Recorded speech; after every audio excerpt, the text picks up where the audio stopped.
से होता है विशेष स्नान।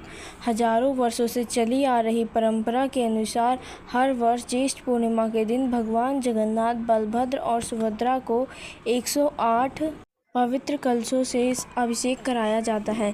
यह विशेष स्नान स्नेह यात्रा कहलाता है।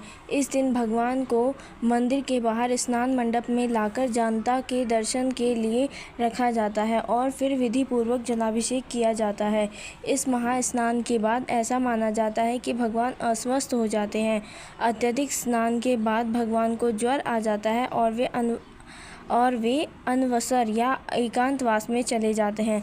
15 दिनों तक मंदिर के पट बंद कर दिए जाते हैं। इस दौरान केवल वैद्य रूपी कुछ सेवक भगवान की सेवा करते हैं और भगवान जगन्नाथ को आरामदायक श्वेत सूती वस्त्र पहनाए जाते हैं और उन्हें आहार में केवल फल, जूस व तरल पदार्थ दिए जाते हैं। 5वें दिन उड़िया मठ से विशेष फुलेरी तेल आता है जिससे हल्की मालिश भी की जाती है।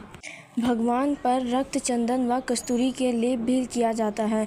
दशमूलारिष्ट नामक औषधि काढ़े में नीम और हल्दी, हरड़, बेहड़ा, लौंग आदि जड़ी बूटियों को मिलाकर मोदक बनाकर भगवान को अर्पित किए जाते हैं। यह आयुर्वेदिक उपचार भगवान को पूर्ण स्वस्थ करता है जिससे वे रथ यात्रा के लिए पुनः तैयार हो जाते हैं। शास्त्रों के अनुसार जब राजा इंद्रद्युम्न ने भगवान जगन्नाथ की मूर्तियाँ बनवाने के लिए विश्वकर्मा जी को आमंत्रित किया तो उन्होंने शर्त रखी कि मूर्ति निर्माण के समय कोई भीतर ना आए। एक दिन जब राजा को भीतर से कोई आवाज़ सुनाई नहीं दी तो उन्होंने दरवाज़ा खोल दिया। शर्त के उल्लंघन के कारण विश्वकर्मा मूर्तियां अधूरी छोड़कर चले गए। मूर्तियां बिना हाथ पांव के ही रह गईं।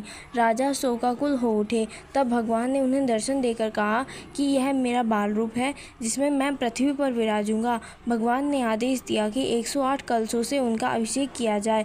तभी से इस परंपरा की शुरुआत हुई और उसी दिन को भगवान जगन्नाथ को जन्मतिथि मनाया जाता है। अब मैं आपको भगवान जगन्नाथ के एक प्रिय भक्त माधव दास के बारे में बताऊंगी। ऐसी मान्यता है कि पुरी में माधव दास नामक एक भक्त थे जो भगवान जगन्नाथ की पूजा अर्चना में लीन रहते थे और उनके चढ़ावे का प्रसाद से अपना जीवन यापन किया करते थे। एक बार माधव दास बहुत बीमार पड़ गए। बावजूद इसके उन्होंने भगवान को सेवा और